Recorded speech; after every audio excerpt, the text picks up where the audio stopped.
Namaskar, this is Akhilesh Bhargav. Welcome to Tit-Bits on Business and Finance with me. The ED arrested Deepak Kocher, the spouse of Chanda Kocher, the dubious, tainted former CEO of ICICI Bank, and the money laundering court in Mumbai yesterday sent him to ED custody until the 19th of September. The custody is so stringent that Deepak Kocher is not even allowed to meet his relatives while he is under arrest and custody of the ED.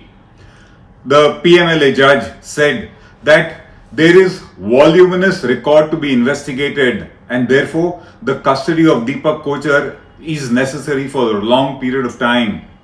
Looking to the gravity of the crime, the judge remarked that it is an economic offence that requires a certain different type of investigation and thus the long custody to the ED given by him. With the arrest of Deepak Kocher, the Kocher family crimes, as we call it, are back into the news. They are back into the open. Let's discuss it. What has been the case so far? The case so far is that in the year 2016, at a time when Chanda Kocher was ruling the roost at ICICI Bank, a whistleblower called Arvind Gupta in a complaint alleged that there have been massive irregularities in the sanction of loans by ICICI Bank to the Videocon Group. The loans totaled 3,250 crores and they had turned bad. And according to him, there had been irregularities and the beneficiary of those had been Chanda Kocher, said the whistleblower. As we said, Chanda Kocher was ruling the roost at that time, and because of that, the Reserve Bank of India and the ICICI Board of Directors led by M.K. Sharma gave her a clean chit right up to March 2018. Therefore, from nothing really happened. But the whistleblower persisted and more facts started coming out in the open. Moreover, even certain employees of ICICI Bank now started leaking out news about the irregularities that had taken place. And preliminary inquiries showed at that time that between May 2009 to October 2011, ICICI Bank had sanctioned loans aggregating to 3,250 crores to Videocon Group of companies. In 2012 itself, they went bad, they became NPA. And ICICI Bank lost 1,730 crores in these loans given by to the Videocon Group. And inquiry showed that some kind of corruption, a quid pro quo had taken place such that the Videocon Group gave bribes to Chanda Kocher, and that was the shocker. The shocking facts that were found which showed a clear case of a quid pro quo, a case of bribing in loans given by ICICI Bank to Videocon was that when the first loan of 300 crores was sanctioned by ICICI Bank to the Videocon Group, the very next day, 64 crores was invested by the Videocon Group in a company owned by Chanda Kocher's husband Deepak Kocher. Supreme Energy was the Videocon Group company that invested 64 crores in New Power Renewables, a company belonging to Deepak Kocher. And that investment of 64 crores was finally transferred by the Videocon Group to a trust owned, controlled by Deepak Kocher for a mere sum of 9 lakh rupees. And let me point out, this particular company, New Power Renewables, whose investment of 64 crores was sold by Videocon for a mere 9 lakh rupees to Deepak Kocher, was valued at a share price of about 1,046 rupees per share.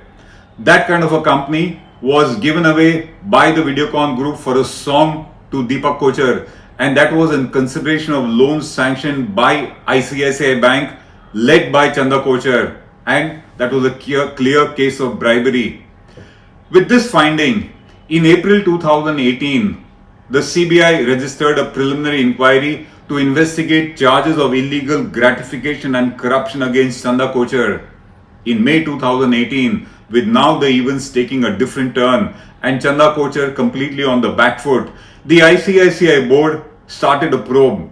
It started a probe against these charges that were levied against Chanda Kocher, and the probe finally found her guilty of gross and willful misconduct of indulging actions which were completely to the detriment of ICICI Bank. So, the very board which had given her a clean chit in the beginning now held her guilty of gross and willful misconduct.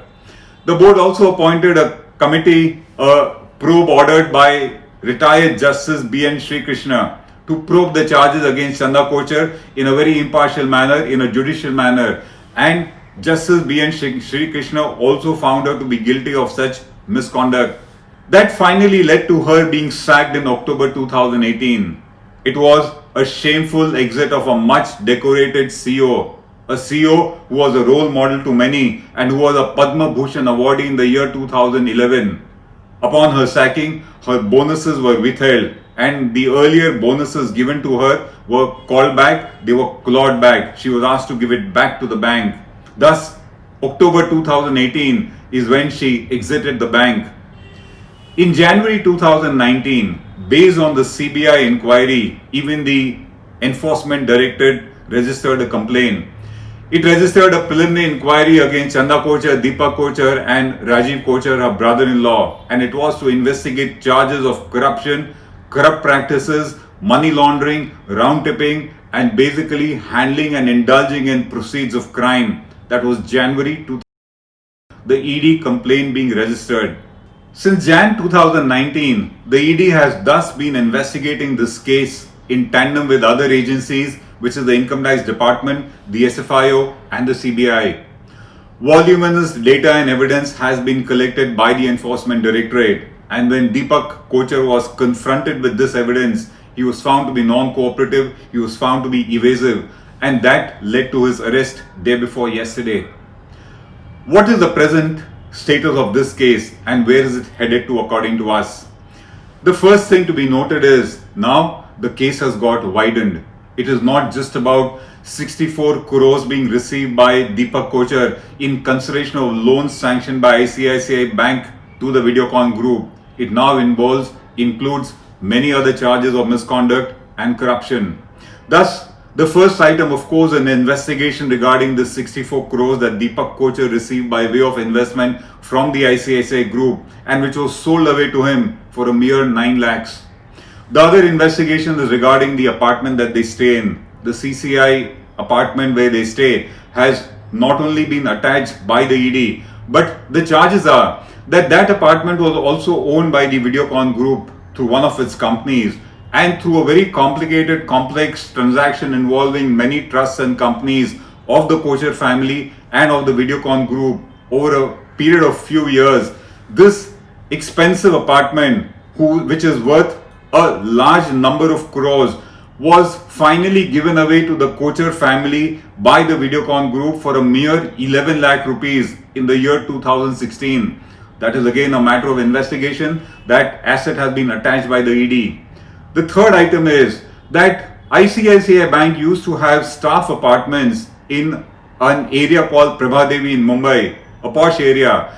It was called Radhika Apartments. It was a building owned by ICICI Bank, a 13-story building. The charges are that even this building was sold by ICICI Bank in the year 2010 when Chanda Kocher was its CEO, and it was sold to the Videocon Group, and the charge being investigated is that it was probably sold at a price less than the market price. The other issue which is out in the open and which is being investigated is the cozy relationship between ICICI Bank, its borrowers, and Avista Consulting, a firm owned by Rajiv Kocher, the brother-in-law of Chanda Kocher. Many cases were handled by Avista Consulting, and the fact that was known then was, if you want anything to be done in ICICI Bank, the man to go to is Rajiv Kocher. It is Avista Consultancy. Many sick cases, many restructuring cases of companies like the JP Group, Videocon, GTL, Suzlon, etc. were handled by Avista Consulting, and Rajiv Kocher was the beneficiary. This also is now in the open.